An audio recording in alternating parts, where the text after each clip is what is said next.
Colours ಕನ್ನಡದಲ್ಲಿ ಪ್ರಸಾರವಾಗುತ್ತಿರುವ ಭಾಗ್ಯಲಕ್ಷ್ಮಿ ಧಾರಾವಾಹಿ ಹೊಸ ತಿರುವು ಪಡೆದುಕೊಂಡು ಮುನ್ನುಗ್ತಾ ಇದೆ. ವೀಕ್ಷಕರಿಗೆ ಇಷ್ಟವಾಗುವಂತೆ ಎಪಿಸೋಡ್ಗಳು ಬರುತ್ತಿದ್ದು, ಶ್ರೇಷ್ಠಳಿಗೆ ಬುದ್ಧಿ ಕಲಿಸುವ ಭಾಗ್ಯ ಹಾಗೂ ತಾಂಡವಮ್ಮ ಕುಸುಮಾಳ ಎಪಿಸೋಡ್ ಅದ್ಭುತ ಪ್ರತಿಕ್ರಿಯೆ ವ್ಯಕ್ತವಾಗ್ತಿದೆ. ಟಿಆರ್ಪಿ ವಿಚಾರದಲ್ಲಿ ಕೂಡ ಧಾರಾವಾಹಿ ಮೇಲೆತ್ತಿದೆ. ಸದ್ಯ ಶ್ರೇಷ್ಠ ಮನೆಸೊಸೆಯ ಪಟ್ಟ ಭದ್ರಪಡಿಸಿಕೊಳ್ಳಲು ನಾನಾ ಕಸರತ್ತು ನಡೆಸ್ತಾ ಇದ್ದಾಳೆ. ಆದರೆ ಈ ಪ್ಲಾನ್ಗಳೆಲ್ಲ ಫೇಲ್ ಆಗ್ತಾ ಇದೆ.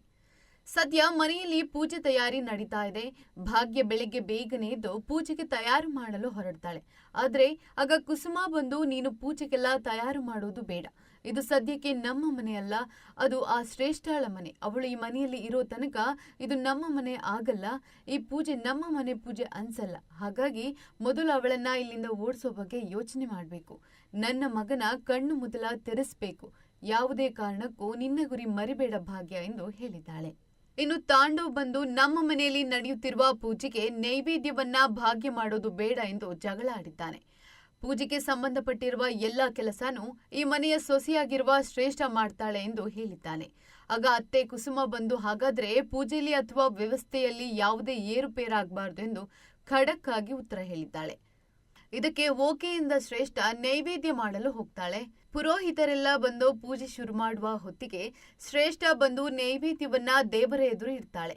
ಆದ್ರೆ ಇಲ್ಲೊಂದು ಮಹಾ ಎಡವಟ್ಟು ಶ್ರೇಷ್ಠ ಮಾಡಿಬಿಟ್ಟಿದ್ಲು.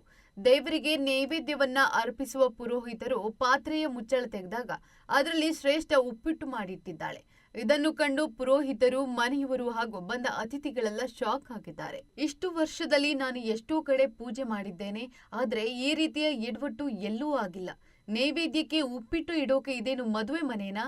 ಇದು ಪೂಜೆಗೆ ನನ್ನ ಸತ್ಯನಾರಾಯಣ ದೇವರಿಗೆ ಮಾಡುತ್ತಿರುವ ಅಪಚಾರ. ಇದು ಮರ್ಯಾದಸ್ಥರ ಮನೇನಾ ಎಂದು ಕೋಪದಲ್ಲಿ ಪುರೋಹಿತರು ಕೇಳಿದ್ದಾರೆ. ಪುರೋಹಿತರ ಮಾತಿಗೆ ಕೋಪಗೊಂಡ ಶ್ರೇಷ್ಠ, ಪುರೋಹಿತರೆ, ಏನು ಮಾತಾಡ್ತಾ ಇದ್ದೀರಾ? ನಾನು ಮಾಡಿರೋ ನೈವೇದ್ಯ ಚೆನ್ನಾಗಿಲ್ವಾ ಎಂದು ಹೇಳಿ ಟೇಸ್ಟ್ ನೋಡುತ್ತೇನೆ ಎಂದು ಅದೇ ಪಾತ್ರೆಗೆ ಕೈ ಹಾಕಿ ತಿಂದಿದ್ದಾಳೆ. ಶ್ರೇಷ್ಠಳ ವರ್ತನೆಗೆ ಪುರೋಹಿತರು ಮತ್ತಷ್ಟು ಕೋಪಗೊಂಡಿದ್ದಾರೆ. ಇಂಥ ಹುಡುಗಿನ ಸೊಸೆ ಮಾಡ್ಕೊಂಡಿದ್ದೀರಾ ಎಂದು ಕೇಳಿದ್ದಾರೆ. ಭಾಗ್ಯ, ಕುಸುಮ ಕೂಡ ತಲೆ ಎತ್ತಿ ನೋಡದಂತಾಯಿತು. ಇಂಥ ಪೂಜೆ ನಾನು ಮಾಡಲ್ಲ, ಇನ್ಮುಂದೆ ನಿಮ್ಮ ಮನೆ ಯಾವುದೇ ಪೂಜೆ ನಾನು ಮಾಡಲ್ಲ ಎಂದು ಪುರೋಹಿತರು ಹೇಳಿದ್ದಾರೆ. ಆಗ ಭಾಗ್ಯ ಮಾತನಾಡಿ, ತಪ್ಪಾಗಿದೆ, ಕ್ಷಮಿಸಿ ಪುರೋಹಿತರೆ.